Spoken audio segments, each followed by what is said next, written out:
তোমার কোনো বন্ধু নেই, আমারও নেই কোনো।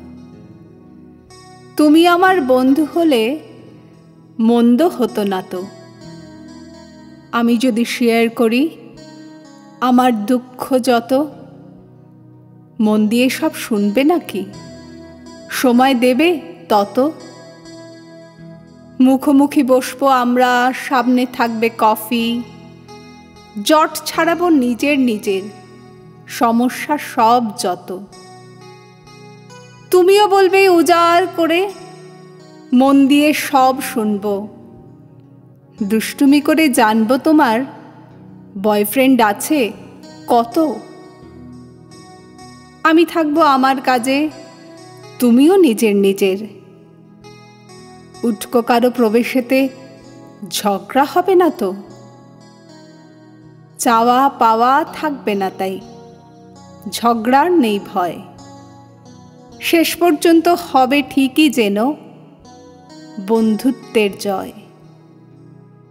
সব সম্পর্ক নষ্ট হয়, বন্ধুত্বের হয় না। চিরকালের এই বন্ধন কারো কারো বুঝি সয় না।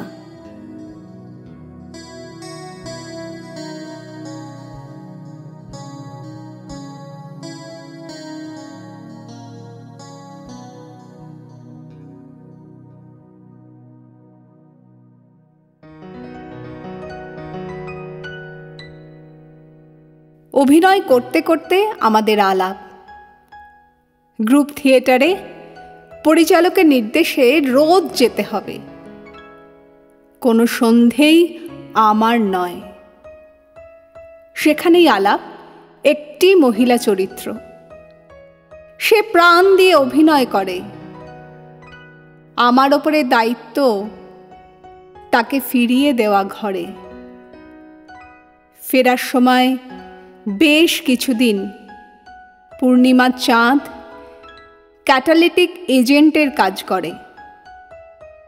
আমি তার হাত ধরি এবং অচিরেই তার প্রেমে পড়ি।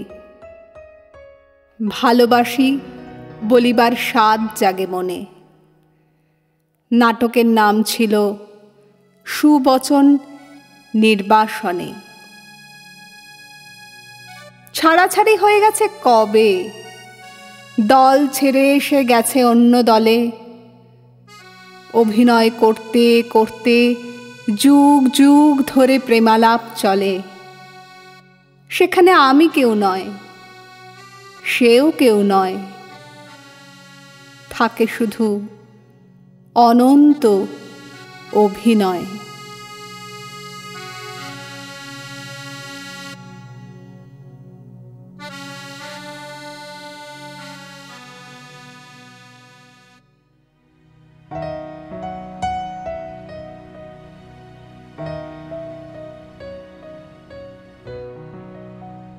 যেহেতু এই পোড়া শহরের পাশ দিয়ে একটা আস্ত নদী আছে, তাই স্থির হলো আমাদের প্রথম দেখা হবে সেই নদীর ধারে। একই শহরে থাকি আমরা। আমরা দুজন একটি গায়ে থাকি। সুখ ছিল কিশোর বয়সে। তখন এই শহরে বোমা কিংবা নিয়মিত খুন ছিল না, ঝগড়া ছিল না। তাই আমরা অনেকে মিলে সাইকেল নিয়ে গঙ্গায় সাঁতার কাটতে যেতাম কিংবা উপুর ছুপুর।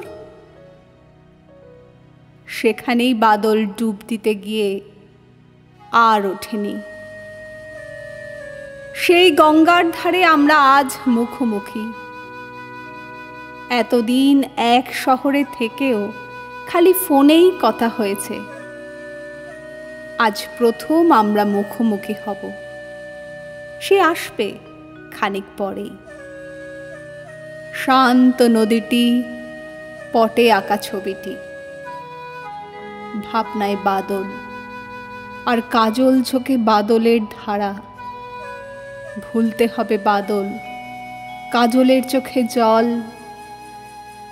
তাকে আজ প্রপোজ করে বলবো, ভালোবাসিস কিনা বল।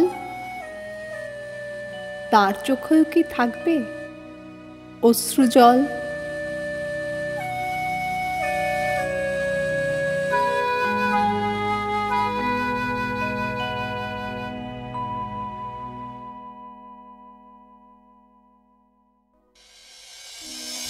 নমস্কার, আপনারা শুনলেন স্মৃতিশ্রুতির প্রযোজনায় কাজল ছুরির রচনা ও তাঁর সৃষ্টি।